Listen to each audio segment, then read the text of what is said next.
Hello, Aries! Collective reading para sa Aries. Ngayong week na to. Anong card para sa Aries? Itong cards na to, pang shadow work siya. Ito yung booklet niya, guys. So, meron siyang mga quote bawat card. Like yan. Ilalagay ko sa bawat reading ninyo yung quote ng card ninyo. Pero babasahin ko siya ngayon intuitively. Aries, Forest,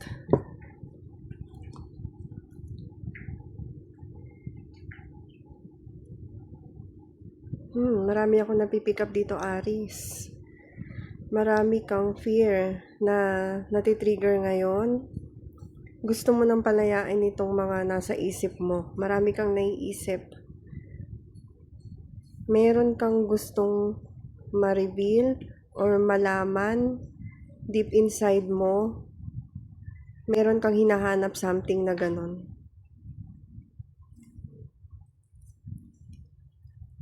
Energy ng Aries.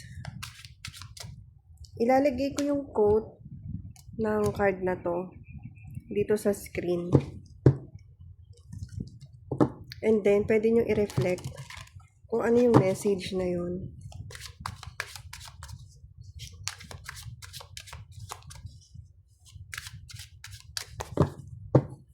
Aries, message para ngayong week na to. General message.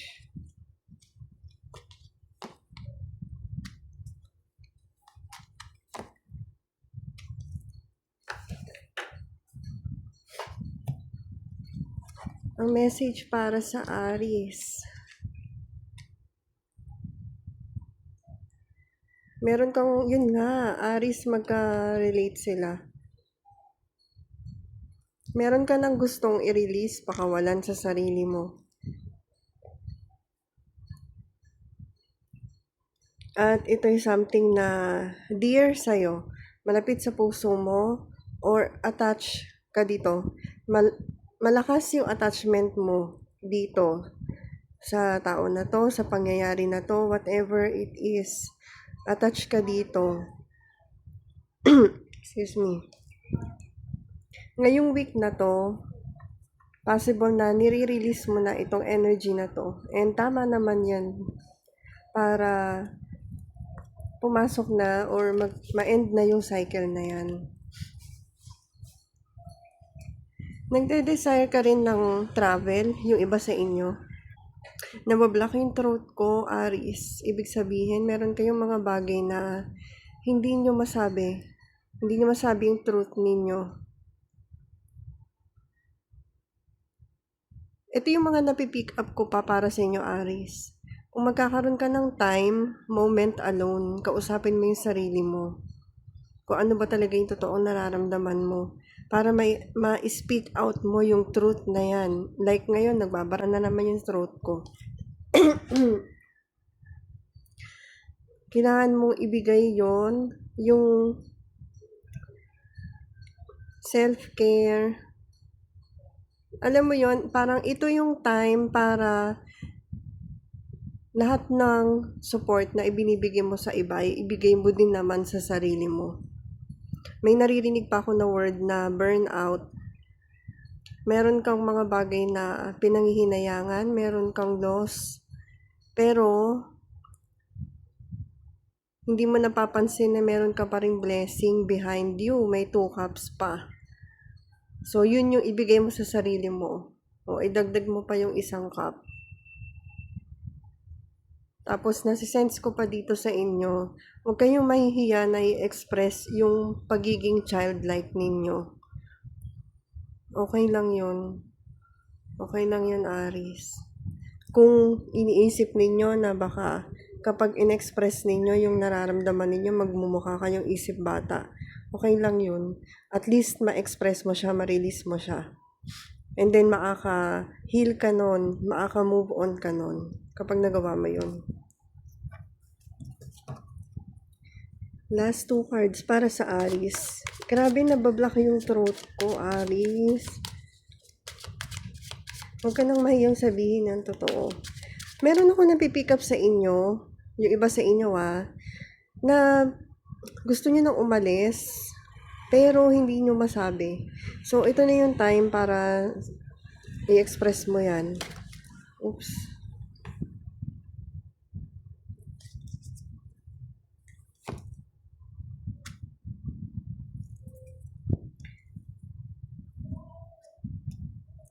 Okay, nasa likod ng deck, Justice. Aris, medyo mabigat energies mo. Energies nyo, in general. Kung ipagpapatuloy mo yung ganitong energy mo, ikaw, yun, kaya burnout, narinig ko kanina ikaw to, burnout. Kaya, time na para i-release. Tingnan mo, di ba sinabi ko kanina, nasa likod ng deck, Justice. Kasi time na para magkaroon ng balance dyan sa energy mo, sa sitwasyon mo. Ikaw lang ang magbibigay ng balance sa sarili mo, Aries. Speak the truth. Yan ang sinasabi ng card mo. Kasi kung palagi kang tumitingin sa mga nangyari sa past, hindi ka makaka-move forward. So, yun yung kailangan mong gawin. Bigyan mo na ng balance yung sitwasyon mo. And yun, ipopost ko yung quote nito. Kung gusto niyo ng private reading or kailangan niyo ng private reading, Aris, i-message niyo lang ako. Isesend ko ang details and yung rate and kung paano mag-book ng private reading. Thank you very much, Aris. Hello, Leo. Kumusta mga Leo Collective? Biglang umingay na ang background. Leo energy talaga, loud.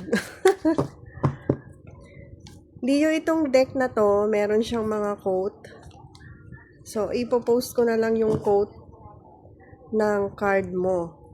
Pero itong bubunutin ko ngayon, i-read ko siya intuitively, ha? Ano yung card ng Leo for this week? Lover. Wow. Nasisense ko dito, ikaw to sa sarili mo. Kung paano mo gustong itrato ka ng ibang tao, ganun mo din itrato yung sarili mo. And nasisense ko din dito sa card na to, yung intuition mo, heightened ngayong week na to. Isa pang nasisense ko, pwede mong pwede mong ma-meet yung future self mo sa ginagawa mo ngayon, kung ano man yun. Kung ano man yung ginagawa mo ngayon.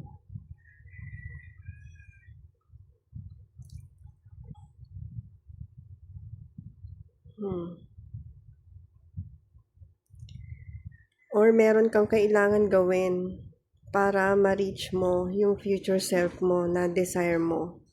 Kung ano yung gusto mong maging sa future mo.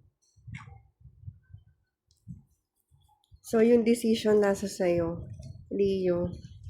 Ipopost ko yung quote niyan dyan sa screen. And then, pwede nyo i-reflect kung ano yung message na yun para sa inyo, Leo.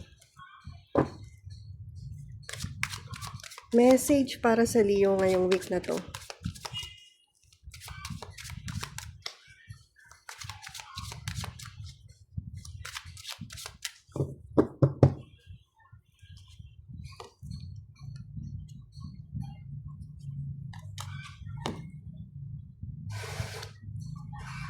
Grabe, umiingay na. Bottom of the deck, Ace of Pentacles. Wow. Makaka-receive ka ng blessings or ikaw yung nagki-create ng opportunity para ma-receive mo tong blessing na to. Okay, Leo, masyado kang assertive sa sarili mo and that's good. Meron kang desisyon na ginawa or gagawin para sa, related sa future mo, sa pangarap mo. Gusto mong baguhin yung destiny mo, Leo. Yun yung nasa-sense ko dito. Good fortune is coming your way, di ba?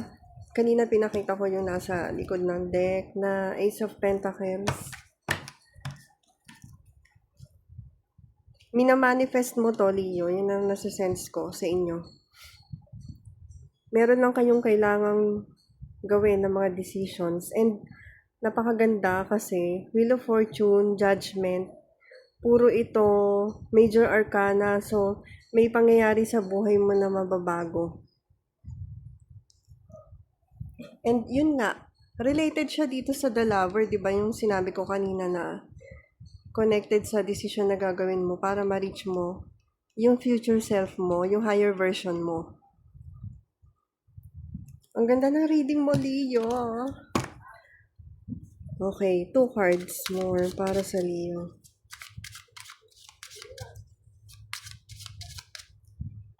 Sa reading mo, biglang umingay. So, pinopost ko each time na mas maingay. Ang nasisense ko sa inyo, Leo, maraming distractions sa paligid ninyo, around you. So, as much as possible, huwag kayong magpapa-apekto sa mga ingay. Okay? Push lang. Tuloy lang ang effort. Kung ano man ginagawa nyo.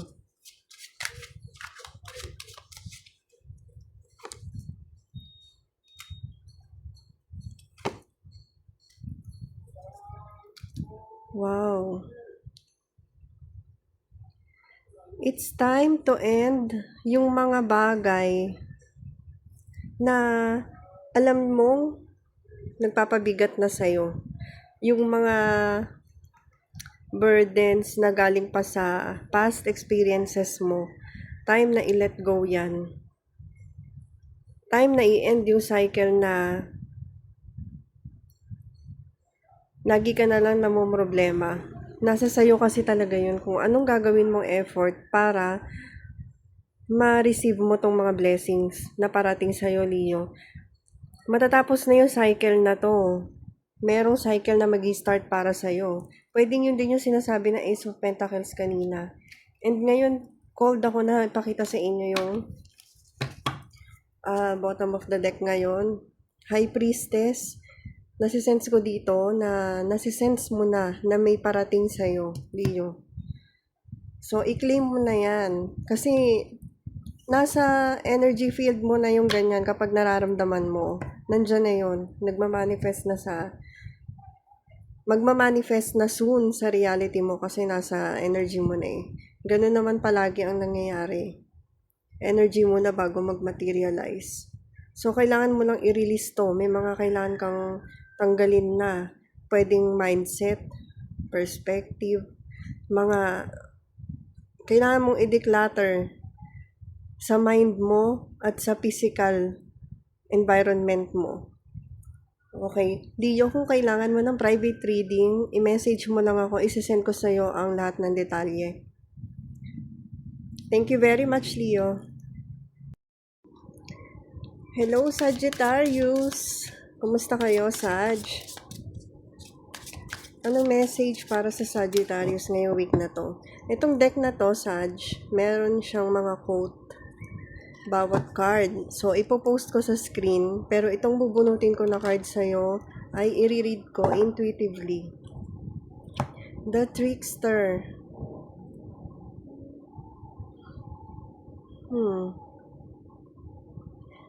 Sag, ang napipick up ko sa'yo, ang pinapagana mo or pagaganahin mo ngayong week na to, more on mind mo, pero hindi mo mapapansin or napapansin na ikaw mismo nagtitrick sa sarili mo. Meron kang mga fears na kailangan mong harapin, pero alam mo yung feeling na ini-intellectualize mo instead na i-feel mo yung isang bagay. Yun ang nararamdaman ko dito.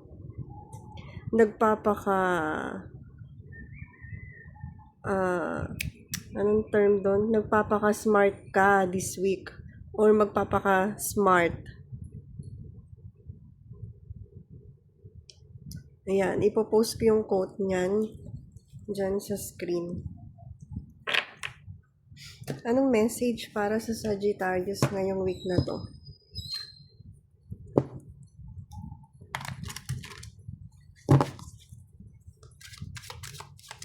Message para sa Sagittarius ngayong week na to.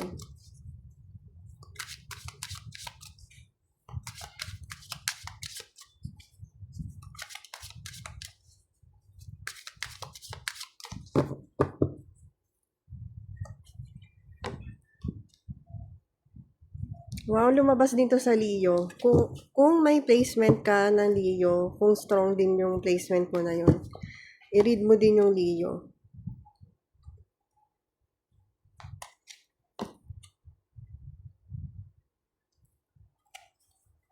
Sagittarius, meron kang something na gusto mong i-end.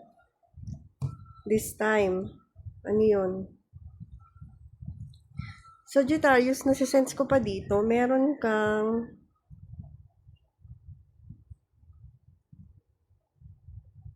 ayaw kausapin? Meron kang ayaw kausapin?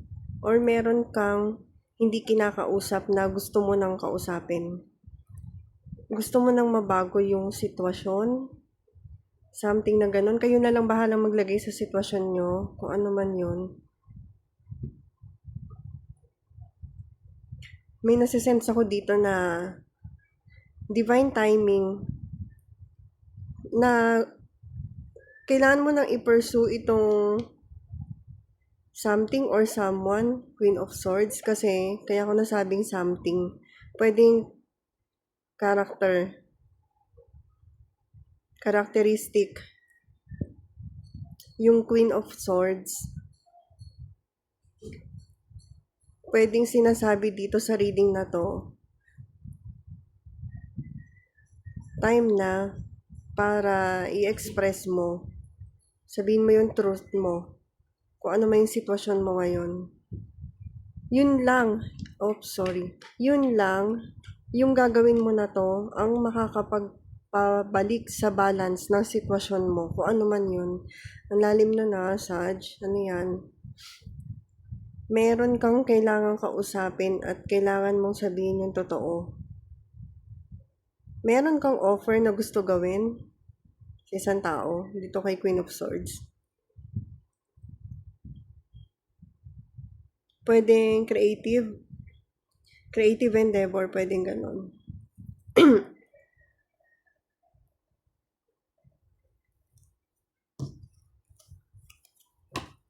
Or pwede rin merong gustong kumausap sa'yo. Pero since ito ang fire sign, so ikaw to. And ito Libra, Gemini, Aquarius. Okay, message para sa Sag Collective. Another 2 cards pa.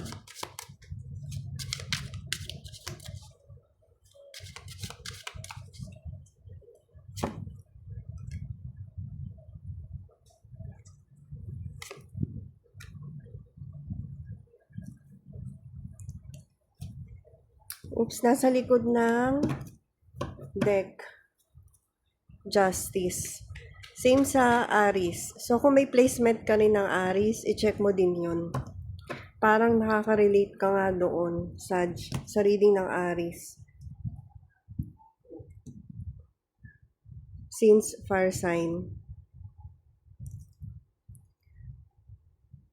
Sag, kailangan mo nang hanapin kung ano talaga yung meant na destined talaga para sa'yo.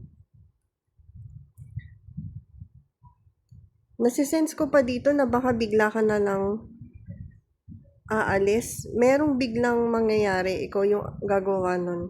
Meron kang biglang decision na gagawin na magkukos ng shake-up sa isang sitwasyon. Pwede rin naman in a positive light. Moving towards your happiness, ang goal mo ngayong week na to. And alam niyo, napipick up ko sa inyo, ganito, sa 2026 gusto ko na maging masaya. So, kayo na lang bahala maglagay nun sa sitwasyon niyo, Saj. And yung quote nito, ipopost ko. Ito kasi 8 of Cups. Ito yung card na handa na siyang iwan yung mga bagay na hindi nagpapasaya sa kanya. And gusto na niyang puntahan yung makakapagbigay ng emotional fulfillment sa kanya. Sarili niya yon, hahanapin niya yung sarili niya para maging masaya siya. Ganun yung nasisense ko dito. Yung Tower, kung hindi man ikaw yung mag-i-initiate nito, ang mag-i-initiate universe kung ayaw mo kumilos. So yan, Saj. Kung kailangan mo ng private reading, i-message mo lang ako. Isisend ko sa'yo ang detalye, complete details, rates, and kung paano ka magbubook. Okay, thank you, Saj.